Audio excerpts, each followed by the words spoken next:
Hello, welcome. Today I very briefly want to do a little tea review. I purchased some teas from the Dragon's Treasure as part of a bit of support for a little VTuber whom I enjoy. Her name is SAWAGRAPESAMA. And I recommend you go watch her and laugh and enjoy all the various voices that she has. She does a lot of very good ones. And this was the code that I used. This is still current, I believe. I hope it's okay that I am sharing it here, although she does not like compliments, so make sure to compliment her a lot. At any rate, the Dragon's Treasure is an interesting place to get some tea, and it's got a certain nice little colorful aesthetic and a lot of AI art. People have their stances on that, but all the same, it's just a unique bit of presentation. But you can always look at the leaves and kind of get a feel for it. At any rate, I don't feel like spending too much time on the website design. I'm not an expert in such things. Let's move on. So, I accidentally bought extra tea when I got this. I was getting like a sampler of everything, but then I accidentally bought like five pouches of like 25 grams of several teas. So that was an interesting mistake to make. At any rate, you see, I'd say the first one that I tried, I only had like a small bag of this, but this was actually my favorite. It was the Tree Folks Forest. There is no anime girl to accompany this. Shame on you. But it was still very pleasant to look at. Look at all that. Look at that picture.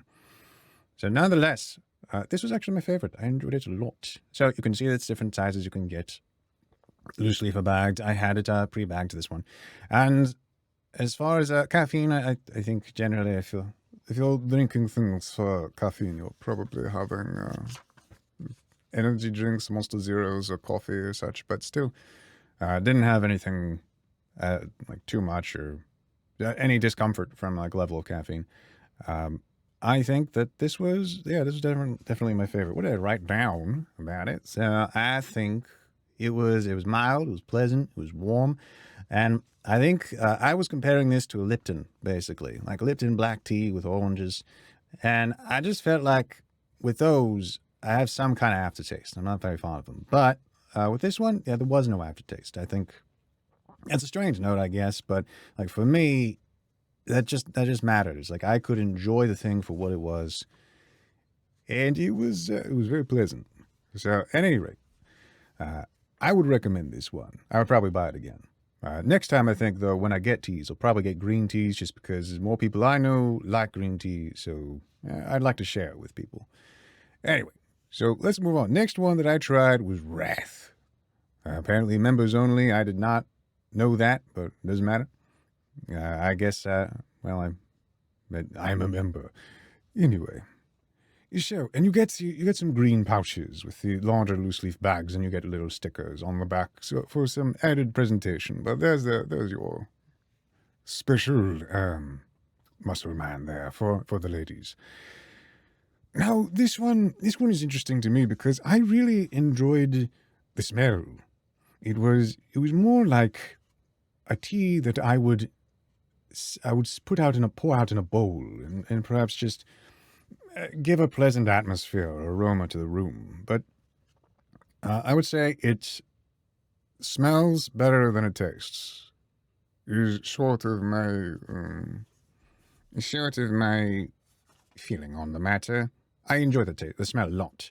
The taste is it was better the second time I tried it. I felt like I had to get used to it. What did I say? So yeah, there was an aftertaste in the back of the tongue. I don't quite know why it is that I had that, but it was strange. Anyway, so let's see the information that is relevant to you, and we have all this. So, anyway, the next one that I had was Kentucky bourbon tea, and you can see the different prices here. I should have put that with the others, but still, good enough. So, loose leaf, pre-bagged, you see the difference. Anyway, it's pretty, you know. This one had definitely the strongest scent. I was not the biggest fan, but then again, that's just it's a certain acquired taste. And I think if you like the smell of bourbon or whiskey, if you like the smell of those things, then you will probably enjoy this. I personally am not the biggest fan of it. I would say it was strong, it was pungent, but that's okay. I think with things like this, you get used to it. So at any rate, I thought, what did I write? It's well, the sense with all of these, they mellow out after you brew them. But with this one, it became more palatable for me after it was brewed. So I suppose some people might still like to try and get some aroma from their tea after they smell it. I think with Wrath, when I brewed that, it lost its scent, but it was so it was almost like confirmation that I really just wanted to never brew it and just have it sitting out. But with Kentucky bourbon, I smelled the scent, wafted it, and it was pleasant enough. But I did like it more after it was brewed than it was than before. But it had a pleasant taste and mouthfeel. That's a weird way to put it. But there was just something about the act of drinking it. It felt pleasant. Now, I don't know how to put it. It just made me comfortable in a way. So it was one of those things where it's rough on the outside, but it's got a heart of gold. You can make an anime character like that, like I don't know, tough Midwesterner, and have him just like a big heart in his chest or something. Who knows? The next one was Sebastian's Morning Earl Grey. It was something. Here's a sticker that came with the back. He's got a style, a certain look. And honestly, I think this was probably my least favorite. Which is not to say that any of these were bad. It's always fun, at least, to just try and experiment with different teas. But with this, oh no. I think it was just a little bland, in my opinion. It had an all right sense pre-brew, but I think nothing particular leapt out. So I guess the vanilla was the vanilla option.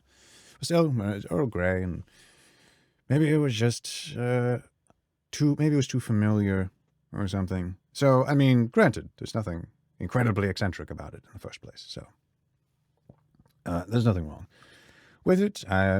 Still give it a shot. But in terms of something that's an eccentric flavoring, I think it was, anyway, still all the information that you need right there.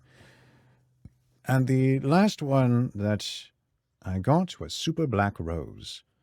No anime picture yet, but I'm sure it will come.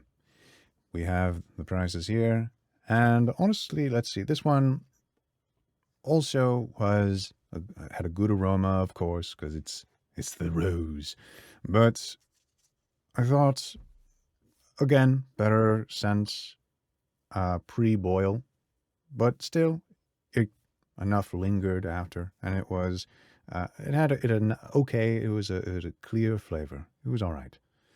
I think it was okay. I was not incredibly wowed. I felt like it was a good standard tea, but I think perhaps it's a bit too familiar because I had just like a Kroger brand tea, like with a rose flavor or whatever. But you don't want to buy Kroger tea when you go get tea. You should get it from a specialist, like the Dragon's Treasure.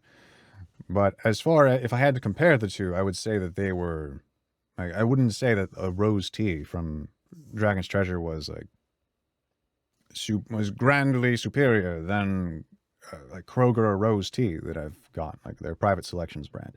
But at the same time, I think it's always better to support kind of aficionados like this who really have a passion for their product and kind of make this all these different things. He's got other interesting things like the infusers I'd like to try.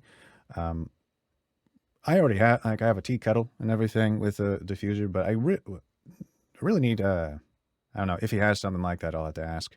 But I need something to clean it effectively, to get the leaves out without just wasting a ton of water. I just need like a brush or something. I'll have to get something more concrete. Anyway, this is not a professional review of everything. I would recommend that you go and you get yourself some tea from the Dragon's Treasure and use SAWAGRAPESAMA's code. And please give support to the lady and watch her streams, you know. That'd be nice. Anyway, thank you all. Have a good day and drink some tea.